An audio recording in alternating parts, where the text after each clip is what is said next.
Have you ever noticed how a single missed nap can just totally derail an otherwise perfectly good day? Well, it turns out it's not just about your kid being cranky or a little tired. For young children, naps aren't a luxury, they're not even just a convenience.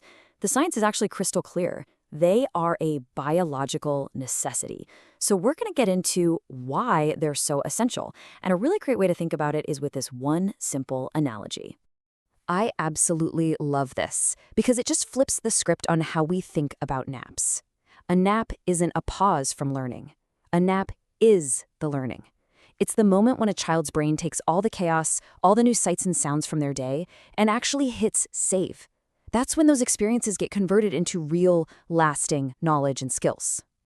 So first, let's just zoom out and look at the big picture, the real, fundamental reasons why this save function is so incredibly crucial for a child's overall well-being. Okay, so naps are hitting 4 key areas. For the brain, they are absolutely essential for turning new stuff into long-term memories. Then there's emotional regulation. You know, that classic 3 p.m. meltdown that is often just a sign of an overstimulated brain that missed its chance to reset. Naps also literally fuel physical growth by helping release growth hormones. And let's be honest, they create a more predictable, balanced, and sane day for the entire family. So what is actually going on inside that little brain during a nap? Well, researchers have found this direct and really powerful link between napping and a child's ability to learn, especially when it comes to one of the biggest jobs of childhood, learning to talk. Now, check this out. This is a super surprising finding from a key study by Horvath and Plunkett. They discovered that for building vocabulary, it was the frequency of naps, the number of naps, that mattered most. Yeah, even more than the total time they spend sleeping during the day. This really suggests that little kids benefit from having more frequent chances to hit that save button on what they've just learned. And to really get this, we need to know the 2 types of vocabulary. First up is receptive vocabulary. This is all about comprehension. Think of it like the massive library of words a child is quietly building in their brain, all the words they can understand and react to way before they can actually say them out loud.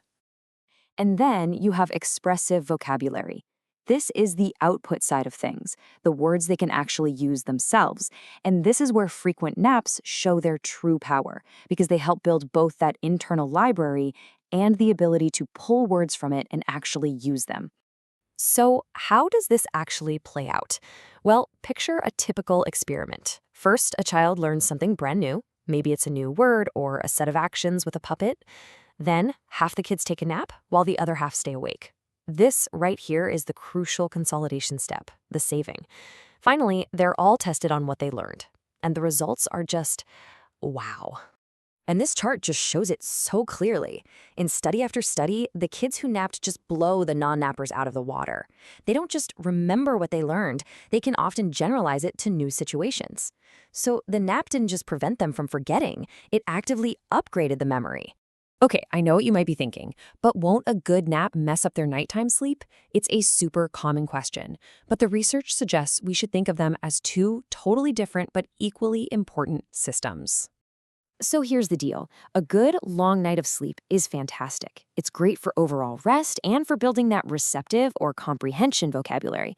But it's the frequent daytime naps that are uniquely powerful for growing both their receptive and their expressive vocabulary. They provide those essential periodic chances for the brain to catch up and process the day's information. Naps also play a huge role in hormones. They help keep cortisol, which is the body's main stress and alertness hormone, in balance. Without a nap, cortisol levels can stay high, leading to that wired, overtired state where a child is basically just running on fumes. That's the biological trigger for those classic, really hard to handle meltdowns. Okay, so that's the why. Now let's talk about the when. As the child's brain matures, their need for frequent naps changes.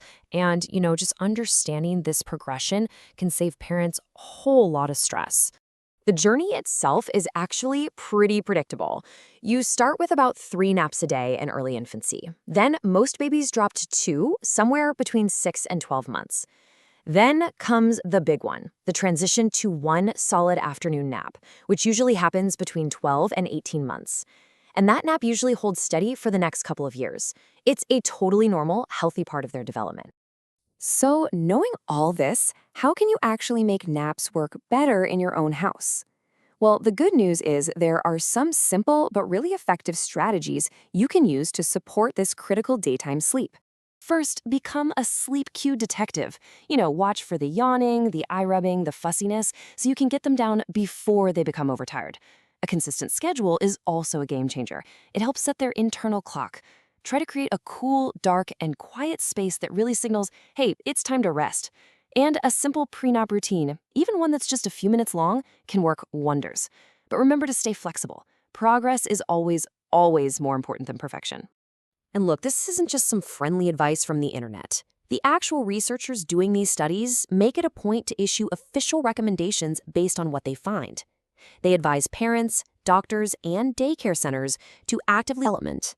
But here's a fascinating reality check from one study.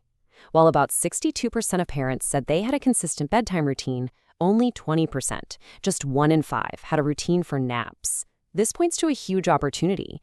Just applying that same logic of a calming, predictable routine to nap time can make a world of difference for everyone. So we'll end with this question.